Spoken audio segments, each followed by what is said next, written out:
Əldən düşmək məsələn ki, qələm əlim yerə düşdü, bu həqiqətdir. Getəndə kitabda yaxud da nəsə əlimdən düşdü. Bir də var ki, əldən düşmək olub, əldən düşmək artıq məcazi mənalı işlənir. Bəs başa qalxmaq nə deməkdir bir frazoloji birləşmə kimi? Başa qalxmaq, yaxınız etmək, hansısa bir yaxşılıq edib sonradan başa yaxınız etmək bu mənanı verir. Yəni mən səndən ötürü bunu etmişəm, mən sənə görə bunu etmişəm, başa qalxsın. Bəs başa qalxmaq həqiqi mənada işlənə bilər? Başa qalxmaq yəni gerçək mənada necə ola bilər? Ola bilərmi? Başa qalxmaq. Bəli, olar. Olar. Uşaq əlində kimsə qəmi götürdü, mənim başıma qalxdı. Bəli, o mənada da ola bilər. Bax, ürəyinə xal düşmək nə deməkdir? Vəfa müəllimə. Şübhələnmək. Bəs məsələn, qılığına girməyə frazoloji sinonim deyirlər. Kimsə damarını tutmaq, kimsə də əl almaq mənasında işlədilir. Bəli, kimsə, yəni qəlbinə yol tapmaq. Qılığına girmək. Onlar sizə sinonim yarada bilər, sinonimlik frazoloji. Bu mənalarda işlənir. Yəni frazoloji sinonimlik yarada bilər, məsələn, qılığına girmək, qəlbinə yol tapmaq. Yaradır da müəllim. Yaradır. Bəli, yaradır. Bəs xoşu gəlmək sözünün, yəni antonimində deyək də, xoşu gəlmək. Antonimin zəhləsi getmək. Zəhləsi getmək, bəli. Xoşu gəlmək. Deməli, bu frazoloji birləşmələrin xüsusiyyətləri nələr oldu? Ümumiyyətlə, frazoloji birləşmələr məcazi mənalı sabit söz birləşmələridir. Bütövlükdə bir leksik məna daşıyır. Aslı və əsas tərəf olur frazoloji birləşmələrdə.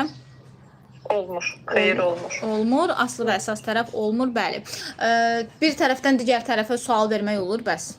Bir tərəfdən digər tərəfə. Çünki niyə sual vermək olur? Bəli, ona görə ki, bütövlükdə, yəni həm də əsas və aslı tərəf olmur axı. Bəli.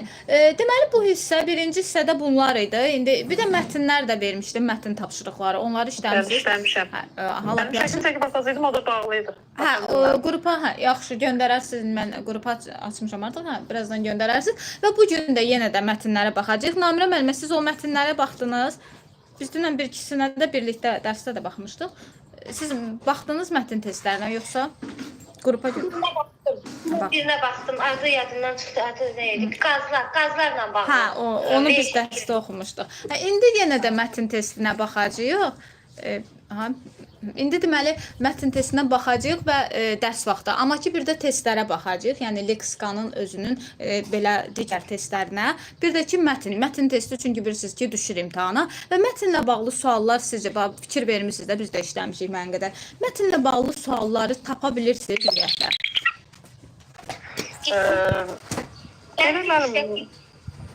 Bəli, məntiqi istəyir. Birisi oldu ki, tapa bilmədim.